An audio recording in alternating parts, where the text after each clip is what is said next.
네, 오늘 정치권 이슈들은 조청래 전 여의도연구원 부원장, 윤재관 더불어민주당 정책위 부의장과 자세하게 짚어보겠습니다. 어서 오십시오. 안녕하십니까. 네, 안녕하십니까.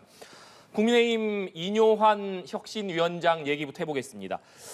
국민의힘 김기현 대표가 단혁신위를 꾸리겠다 이렇게 밝힌 이후에 혁신위원장 인선, 그러니까 혁신위원장 후보를 찾는 과정이 좀 난항을 겪는 것 아니냐 이런 얘기가 계속 나왔었는데 이뇨환 연세대 의대 교수가 신임 혁신위원장에 임명이 됐습니다. 먼저 원장님, 이뇨환 혁신위원장 임명 어떻게 보셨습니까? 잘 알려진 분이고 네. 저는 개인적으로 굉장히 절묘한 인사다 이런 생각을 했어요. 왜 정조부부터 해서 4대째 한국에서 선교라든가 의료, 교육 봉사를 하신 집안 분 아닙니까? 그러기도 하고 제가 알기로는 전라도 사람보다도 더 전라도 사람다운 찐 대한민국이다 이런 평가도 받았었고요. 그다음에 정치권 밖에서 이렇게 정치권에 따끔한 일침을 놓을 수 있는 그런 역량 있는 분이라고 보고 있습니다. 저는 이분이 혁신위원장이 되신 것이 국민의힘의 분위기를 확 바꾸는 그런 마중물이 되고 또 촉매가 되기를 바라고 있습니다. 네, 국민의힘 분위기를 확 바꿀 수 있는 촉매제가 되기를 바란다 이런 말씀이신데 윤재관 부의장께서는 이번 인선 어떻게 보셨습니까? 상대당에 대해서 독하게 얘기하고 싶지는 않습니다만은 악수 끝에 장고 끝에 악수다 이런 생각이 듭니다. 지금 상황에서 여당의 혁신위원장 하면 대한민국 뿔뿔이 흩어져 있는 국민들 다시 통합하기 위한 노력들을 해야 되는데 인요한 신임위원장께서 최근에 하셨던 말씀들을 보면 국민들을 갈라치기를 계속하고 계셨던 분입니다. 예를 들어서 의료 건강보험은 사회주의적인 모습이다. 그래서 대한민국의 모든 국민들이 지금 혜택을 보고 있는 건강보험마저도 이념의 잣대를 가지고 평가를 하셨던 분이고요. 그리고 영리병원을 강력하게 옹호하면서 의료에 대한 이 자본의 투여를 계속적으로 옹호하셨던 분입니다. 그리고 돈 많은 사람들은 돈 많이 내서 편리하게 의료 시스템을 이용해도 되는 거 아니냐 이렇게 말씀하셔서 아픈 상황에서도 돈 있는 사람과 돈이 없는 사람들을 구별해서 차별하자는 얘기를 서슴없이 하셨던 분이거든요. 이런 분이 지금의 그 시대적 시대 상황에서 집권 여당의 혁신을 앞장세워 하겠다. 그에 대해서 국민이 얼마나 납득을 하실지 저는 참 납득이 잘 안 가고요.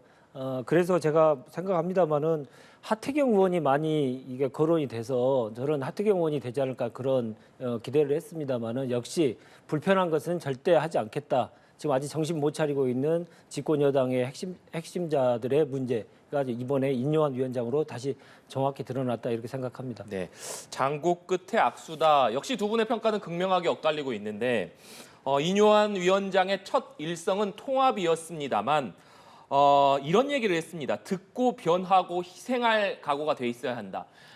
고 이건희 삼성전자 회장의 발언을 인용하면서 와이프와 자식 빼고는 다 바꿔야 된다. 이런 변화를 강조하면서도 희생을 강조한 부분이 좀 눈에 띄었는데 아무래도 총선을 6개월도 채 남기지 않은 시점에서 인요한 혁신위원장이 희생을 얘기한 것 어떤 의미라고 해석해야겠습니까? 그러니까 기간은 짧지만 네. 세게 충격을 미쳐야 된다 이렇게 보신 것 같아요. 지금 이제 공관위가 공천관리위원회가 아마 출범할 게 1월 중순쯤이라고 보면 혁신위가 지금 구성돼서 가더라도 기간은 약 3개월 안에 활동을 끝내야 되는 그런 네. 현실적인 여건 제약들이 있거든요. 그래서 지난번에 강서구청장 보궐선거에서 나타났던 수도권 민심을 비롯한 등등 국민의힘의 여러 가지 문제점을 꼭 집어내야 되고요. 그다음에 총선 승리를 위해서 전열 정비라든가 룰에 대한 기본 입장을 재정비하는 문제 등등 이런 부분을 몇 가지 부분에 집어서 집중을 해야 되는 그런 상황이에요. 인요한 위원장의 말씀은 혁신 과제에 한계를 두지 않겠다는 그런 의지를 표명하신 걸로 저는 보고 있고요. 아마 시간상으로 볼 때는 몇 가지 문제에 집중해서 들어가셔야 되지 않을까 네. 이렇게 봅니다. 네, 인요한 위원장이 변화, 특히 희생을 강조한 배경 어떤 의미라고 해석하고 있습니까? 희생은 당연히 이 선거를 앞두고 자기 뼈를 깎는 희생은 모든 정당에 요구되는 거기 때문에 저는 별 의미를 부여하고 싶지 않고 지금 말씀하셨던 자식 빼고 와이프 빼고 자식 빼고 다 바꿔야 된다 이 말씀을 하셨는데 저는 왜 그게 이렇게 들릴까요? 와이프와 자식도 공급 못하는 혁신이 될 것 같다라는 느낌이 듭니다. 왜냐하면 지금의 혁신을 할 수 있으려면 그 혁신안이 발표되고 나서 그것을 당내에서 확실하게 현실화시킬 수 있는 강력한 리더십의 당대표가 필요한데 지금의 리더십은 김기현 대표는 전혀 지금 리더십을 발휘하지 못하고 있고 그럴 만큼의 실권도 가지고 있지 못하지 않습니까? 아무리 혁신안을 잘 만든다고 한들 그것이 현실화되거나 그것이 국민들에게 감동을 줄 것이라고는 전혀 생각하지 않습니다. 네, 김기현 대표가 이뇨한 위원장에게 전권을 주겠다. 그러니까 혁신위의 안건과 범위, 누구를 혁신위원회에 넣을지를 비롯한 전권을 주겠다라고 얘기했고 조금 전에 이뇨한 위원장과 김기현 대표가 면담을 가졌는데 이 자리에서 이뇨한 위원장이 김기현 대표가 무서울 정도로 권한을 많이 부여해줬다 이렇게 얘기를 했습니다. 그렇기 때문에 앞으로 어떻게 혁신위가 활동을 해나갈 것이냐 여기에 관심이 쏠리고 있는데 그런데 박정아 수석 대변인은 개인적인 생각임을 전제로 해서 혁신과 인재 영입, 공천은 구분돼야 하지 않나 이런 의견을 밝혔습니다. 아무래도 혁신위원회에서 총선 공천 룰까지도 좀 다뤄야 하는 것 아니냐 이런 얘기들이 많이 나오는 상황에서 박정아 대변인이 개인적인 의견을 전제로 했습니다만 이 부분도 어떤 의미인지 여러 가지 해석을 낳고 있는데 어떻게 보십니까? 그러니까 이제 이게 공천 부분의 룰이라든가 공천 부분에 관심이 집중되다 보니까 네. 이런 현상이 벌어지는 건데요. 박정아 수석 대변인의 말은 이런 겁니다. 지금 혁신위원회가 발족되고 난 뒤에 곧 총선기획단, 인재영입위원회 네. 또 당의 필요에 따라서 무슨 특별위원회가 만들어질 수 있거든요. 이 조직들 간에 이 위원회들 간의 역할이라든가 결과물들이 잘 조화롭게 공유가 되고 취합되어야 된다 이런 뜻으로 저는 봅니다. 결국은 혁신위원회든 뭐든지 간에 결과물이 나올 거 아닙니까? 네. 그 결과물이 나온 것은 최고위원회를 거쳐서 최고위원회에서 의결을 거쳐서 당 정책으로 가는 것이니까 결국에는 어떤 위원회든지 간에 의견을 내놓는 것을 김기현 대표 체제가 그 지도부가 얼마나 잘 수용하고 얼마나 잘 실천하느냐에 귀결되는 것이지 혁신위원회의 뭐 안건 따로 있고 무슨 인재영입위원회 총선기획단 안건 따로 있고 이렇게 가지는 않을 거다 이렇게 봅니다. 네, 부의장님 어떻게 보십니까? 정권을 주겠다라고 얘기했지만 그것은 립서비스에 불과한 것이죠. 이게 정확하게 얘기하지 않습니까? 대변인 입을 통해서 공천의 문제에 대해서는 전혀 건드리지 마라라고 정확하게 선을 그었던 것인데 이게 바로 하태경 의원을 거론되던 하태경 의원을 혁신위원장으로 임명하지 않는 저는 이유라고 생각합니다. 가령해서 하태경 위원장이 되면 이준석 전 대표에 대해서 공천해야 된다. 이런 얘기 나오기 시작하면 이제 지도부의 입장에서는 되게 곤란스러운 얘기니까 그런 것들은 다 차단하겠다. 불편한 얘기를 하는 사람들은 다 차단하겠다. 이런 뜻으로 저는 느껴집니다. 네. 그리고 지금 공천과 관련된 것도 마찬가지지만 정권을 주겠다라고 얘기를 했단 말이죠. 그 정권의 범위에 대해서는 명확하게 얘기를 하지 않습니다. 내가 용인하는 선에서 정권을 주겠다. 이런 정도의 수준이기 때문에 아마 성과를 내기에는 상당한 어려움이 있을 것이다. 저는 그렇게 생각합니다. 네. 국민의힘 일각에서는 이뇨한 혁신위원장이 정치인이 아니라 의사였고 또 교수였기 때문에 정치 경험이 부족한 점을 약점이 아니냐 이렇게 지적을 하고 있습니다. 부의장님 아무래도 최근의 혁신이라고 한다면 민주당의 김은경 혁신위가 있었고 또 김은경 혁신위원장 역시 교수 출신으로서 정치 경험이 좀 부족했다 이런 지적들이 많이 나왔었는데 네. 이뇨한 혁신위 앞으로 어떻게 전망하십니까? 정치인이 하느냐 비정치인이 하느냐에 따라서 뭐 성공 여부를 가름하기는 좀 어려울 것 같고요. 또 사례를 보더라도 김상곤 전 혁신위원장의 혁신안은 대단히 성공해서 총선 승리까지 이어졌지 않습니까? 그런데 최근에 있었던 민주당의 혁신위에 대해서는 좀 많은 이 아쉬움을 가지고 있는 분들이 많이 있는 것 같습니다. 그래서 정치인이 아니냐의 문제를 떠난 거라고 생각하고요. 다만 제일 중요한 건 아까 말씀드렸던 진짜로 정권을 줘야 되는 상황인데 그 정권을 줄 수 있는 만한 사람을 골라서 정권을 줘야죠. 근데 그런 만한 사람이 이번에 잘 안 보였을 것이고요.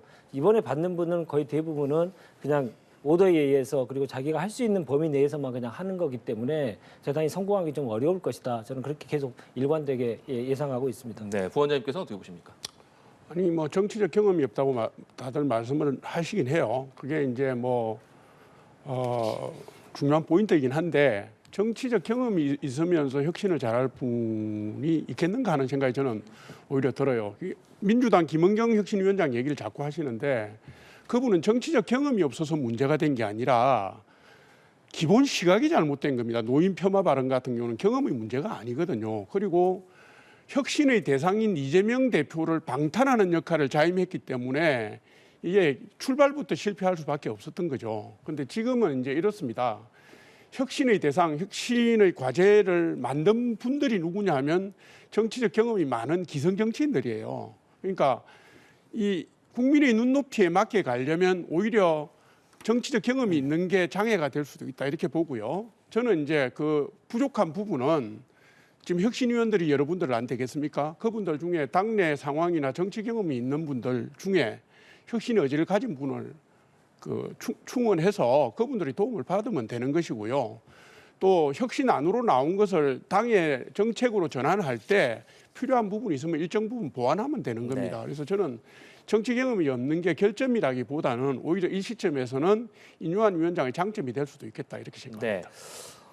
인요한 혁신위가 과연 성공할 수 있느냐에 따라서 김기현 대표 체제로 총선을 치를 것이냐 아니면 국민의힘이 비대위로 갈 것이냐 이 여부가 결정될 것이다. 이런 얘기가 계속해서 나오고 있습니다. 이 부분에 대해서는 어떻게 생각하십니까? 인요한 혁신위원회 성공 여부가 김기현 대표 체제 성공과 직결된 거는 맞죠. 그거는 뭐 우리가 냉정하게 봐야 되고요. 지금 김기현 대표 체제는 여러 가지 정책이라든가 정치적 형이라든가 결단을 통해서 국민들로부터 일정하게 새로운 재신임을 받아야 되는 상황이고 그것이 당내 지지율로 연결이 돼야 됩니다. 만약 이게 당내 지지율로 연결되지 못한다면 앞으로 행로도 굉장히 험난하겠죠. 그런데 이제 혁신이 하나만 가지고는 다 갈 수가 없고 지금 총선 전략 전반에 대한 부분 또 어떤 분들을 영입하느냐의 문제 그다음에 뭘 바꿀 것이냐의 문제 이런 게 다 중첩적으로 연결이 돼 있잖아요. 이 부분들이 어떤 변화를 국민들에게 보여줄 수 있는가가 중요하고 그 과정에서 김기현 대표가 어떤 스탠스, 어떤 리더십을 발휘하느냐가 더 중요하겠죠. 결국은 관건은 김기현 대표의 리더십에 달려 있다 이렇게 봅니다. 네. 의장님 어떻게 보십니까? 김기현 국민 눈높이에서 바라봐야 되는데 이게 혁신위가 성공하려면 이런 제안을 해야 될 것 같아요. 김기현 대표는 많이 부족하다. 내려오시고 비대위로 전환해야 된다. 이런 얘기를 혁신위에서 해야 된다고 생각합니다. 그래야 이 혁신위가 성공할 수 있거든요. 결국 그러면 김기현 대표는 자리에서 물러나야 되는 것입니다. 그러니까 혁신위의 성공과 김기현 대표와의 그 거취 문제가 사실 연결되어 있지만 순서대로 이렇게 연결된 게 아니고요. 서로 간에 상치되는 결과가 나와야 국민들은 그것을 납득하지 않을까라는 저는 생각을 합니다. 특히나 지금은 많은 국민들이 이렇게 생각하시는 것 같아요. 김기현 대표의 그 체제가 더 이상 가기가 쉽지 않다. 사실상 지금은 다음 체제를 가기 위해서 연명 치료를 하고 있는 거고 그 과도기 기간을 지금 혁신위가 맞는 것이다. 이렇게 생각하시는 분도 꽤 많이 있거든요. 그래서 결국은 김기현 대표 체제를 유지하고 더 공고하기 위한 혁신위가 아니고 오히려 더 빨리 김기현 대표 체제가 무너지는 그런 상황으로 가야만 국민들의 요구에 받아들일 건데 그러한 위험한 선택, 불편한 선택을 국민의힘의 힘이 진짜로 할 것이냐 그게 앞으로의 관전 포인트가 되지 않을까 싶습니다. 국민의힘 인요한 혁신위원장에 대해서 얘기를 했고 이분 얘기로 좀 넘어가 보겠습니다. 최근에 김한길 국민통합위원장 이름이 계속 거론되고 있습니다. 당과 김한길 위원장 모두 아니라고 선은 그었습니다만 인요한 혁신위원장을 추천한 사람이 김 위원장 아니냐 이런 얘기가 나왔고 또 윤석열 대통령이 신당을 만들 수 있다 이런 관측이 여권 내에서 이어지고 있는데 김한길 위원장이 여기서 모종의 역할을 하지 않겠느냐 이런 관측도 나오는 상황입니다. 관련해서 김 위원장 발언 듣고 대담 이어가도록 하겠습니다. 저는 정치를 떠나 있는 사람이고요. 제가 맡고 있는 국민통합위원회 일에 전념하고 있는 사람입니다. 신당 창당은 생각해 본 일도 없고요. 앞으로도 그럴 일은 없을 겁니다. 윤석열 대통령을 중심으로 해서 이른바 윤석열 신당이 새롭게 창당될 가능성이 있을 것이다. 이런 얘기가 여권 일각에서 나오고 있는데 이와 관련해서 김한길 위원장이 신당 창당은 생각해 본 일도 없고 앞으로도 그럴 일이 없을 것이다. 이렇게 일축을 했습니다. 그럼에도 불구하고 이른바 윤석열 대통령 신당 혹은 김한길 신당이라고도 하는데 이 신당 얘기가 여권 내에서 계속 나오는 배경은 어떻게 봐야겠습니까? 총선이 다 돼가고 있는 거죠.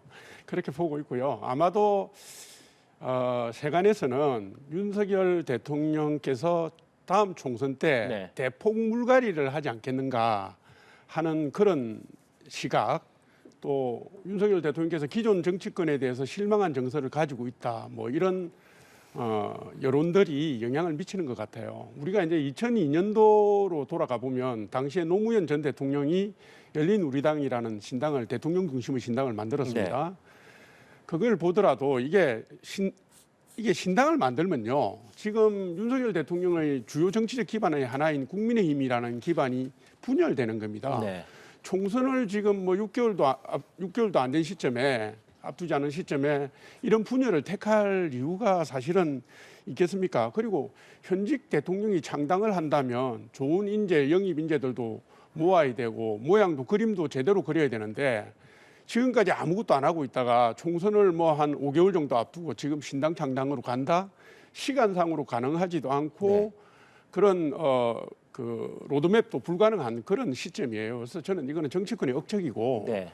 뭐 재미있는 기사를 생산하는 수준이다, 이렇게 저는 보고 있습니다. 현실성이 낮고 김 위원장도 이를 계속 부인하고 있습니다만 이 얘기가 끊임없이 나오는 이유는 뭐라고 봐야겠습니까? 군부를 떼는 거겠죠. 뭐 그러니까 정치권 일각에서는 네. 확 물갈이가 되길 바라는 분도 있지 않겠습니까? 기득권에 대해서 도전하는 분도 있을 거고, 그다음에 지금의 국민의힘이 갖고 있는 여러 가지 그 과제들에 대해서도 지금 이런 식의 그 해법으로는 어렵다.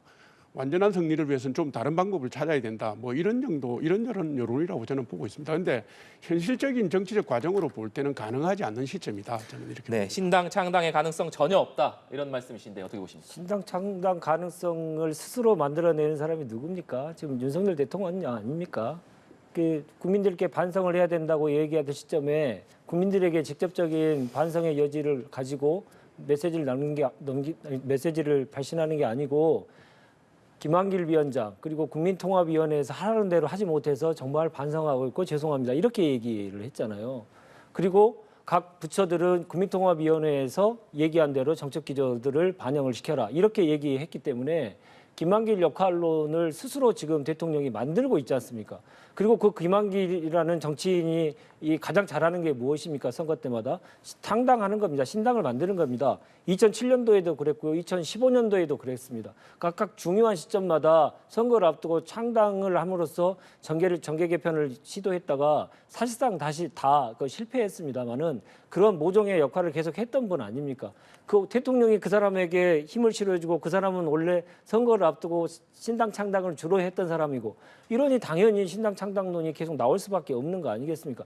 대통령이 지금 강서구청장처럼 또 우를 범하게 되고 악수가 될 판을 스스로 키우고 있습니다.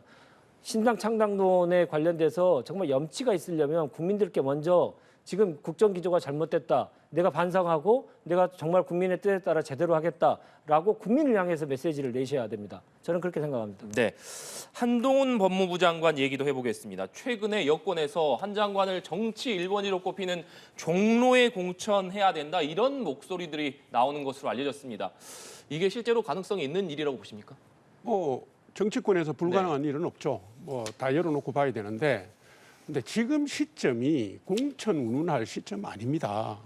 당내에서 공천과 관련된 어떤 논의도 있을 수 없는 시점이고요. 제가 볼 때는 12월 달 넘어가야 우리가 네. 정상적으로 사고를 해보면 가능한 시점이거든요. 근데 시작도 하지 않는 상태에서 이런 억척이 또 나오고 있는 거고, 아마도 이제 한동훈 장관을 차기 대권 주자로 보는 분들 중에 이게 이제 정치적 함의가 큰, 출마를 한다면 정치적 함의가 큰 종로로 가야 된다. 정치 1번지니까. 네.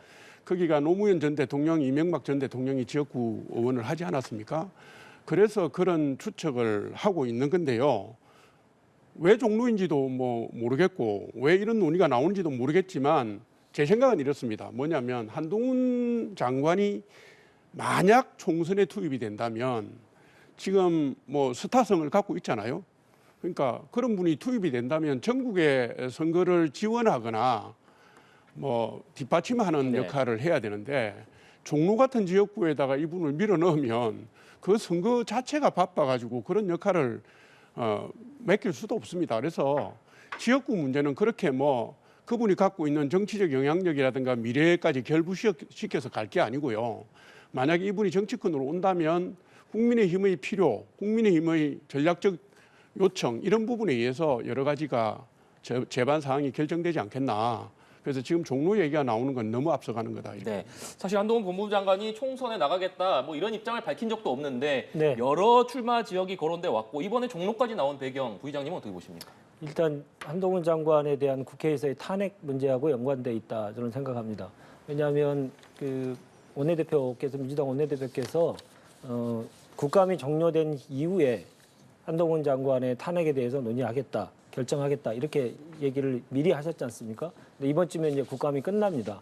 그러면 이제 다음 주부터 이제 한동훈 장관에 대한 이 탄핵 문제가 이제 본격적으로 논의될 텐데 그 본인이 범했던 여러 가지 범법 의혹과 관련된 내용들을 덮으려면 본인이 그만큼 정치적으로 아주 무게가 있는 사람이기 때문에 야당에서 이렇게 견제를 하고 있다 이런 얘기를 만들려면 다른 어느 지역보다는 정치의 1번지 종로에서 출마하려고 하는 그 의지를 계속 표현해야만 이러한 자기의 범법 사실을 조금 더 숨기고 범법 의혹에 대한 좀 숨기고 이거 와서 탄핵이 완전한 정치적인 것으로 몰아가기 위한 포석을 깔려고 하는 것이지 않을까 저는 그렇게 보입니다. 네, 민주당 이재명 대표 이야기로 넘어가 보겠습니다. 이재명 대표가 단식으로 병원에 입원한 뒤 35일 만에 오늘 최고위를 주재하면서 당무에 공식 복귀를 했습니다.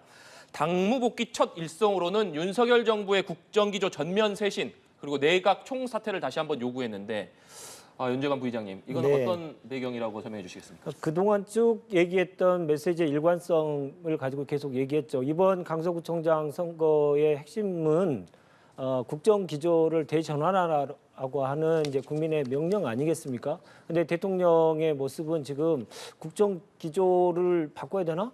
이렇게 생각하시는 것 같아요. 아니, 소통을 좀 열심히 하면 되는 거 아니야? 그래서 자꾸 이제 내각과 총리 여러 곳에 소통을 열심히 하라고 계속 지시를 내리고 있는데 결국 변해야 될 건 본인이거든요. 대통령 자신인데 자신만 빼고 나머지는 다 바꿔라 이렇게 얘기를 하고 있는 거거든요. 그래서 본인이 정말 바뀌었다라고 하는 것을 상징적으로 보여주려고 하는 것은 내각에 대한 조치를 내려야 되는 것이죠. 왜 이런 상황이 됐는데 대통령실이건 내각이든 아무도 책임지는 사람이 없습니까? 대통령도 본인은 책임이 있다는 얘기를 분명하게 얘기하지 않고 있는 상황이지 않습니까? 무풍지대가 돼버렸어요. 그래서 지금 당만 계속 좀 혼란스러운 상황이 벌어지고 있는 것인데 그것을 볼 때 국민들은 정말 아직도 정신을 못 차렸구나 이런 생각을 할 수밖에 없는 것이죠. 그래서 국정기조의 대전환, 그래서 그것을 상징적으로 보여줄 수 있는 내각의 총사퇴 이런 문제들이 나올 수밖에 없다. 저는 그렇게 판단하고 있습니다. 네, 국정기조를 쇄신하고 내각은 총사퇴해라 이런 이재명 대표의 당무 복귀 첫 일성 원장님께서는 어떻게 들으셨습니까? 예상했던 겁니다. 민생 아니면 무슨 내각 총사퇴, 국정쇄신 뭐 이런 거 아니겠습니까?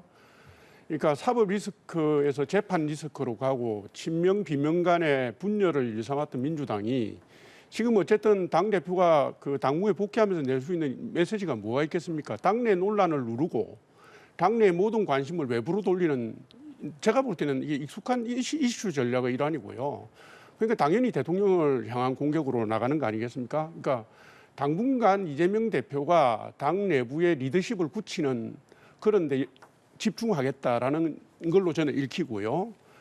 지금 민생이나 뭐 이렇게 대통령의 국정 운영과 관련된 공격의 수위를 앞으로 한층 더 높여갈 거라고 봅니다. 네. 그것이 당분간이라도 민주당 내의 친명 비명 간의 갈등을 가라앉히는 작용을 할 거라고 저는 보고 있기 네. 때문에 그분도 아마 그리 하지 않겠나 이렇게 봅니다. 네, 한 가지만 좀 덧붙이면 이건 이제 국가적으로 매우 중요한 문제이기 때문에 말씀드립니다만은 윤석열 대통령이 정치권에 입문한 이후의 첫 패배입니다. 그러니까 그 정치권 입문한 이후로 모든 선거에서 계속 승리를 했거든요. 본인 경선, 본선 그리고 지방선거 지난번에 전당대회까지 본인이 의도한 대로 다 모두가 승리를 했거든요. 이번에 첫 패배입니다. 이 패배에 대해서 어떻게 반응할 것인지 정치인 윤석열은 잘 적응 못할 수도 있습니다. 그럴 때 당이 분명하게 리드를 해줘야 되거든요. 아니, 대통령님, 이건 정말 국정기조의 대전환이 필요한 겁니다. 이렇게 가다는 우리 다 죽을 수 있습니다. 라고 얘기를 하셔야 될 텐데 지금 김기현 대표는 그런 역할을 전혀 못 하시고 있는 거지 않습니까? 정말 이것은 국정기조의 대전환은 여야를 떠나서 정말 대한민국이 제대로 가기 위해서 매우 중요한 상황이고 지금 중요한 터닝포인트에 있는 것입니다. 그래서 그러한 역할들을 국민의힘에서 꼭 해주셨으면 좋겠다. 국민 한 사람으로 이런 말씀을 꼭 드리고 싶습니다. 네. 좋은 지적이라고 저는 생각합니다. 좋은 말씀이고요.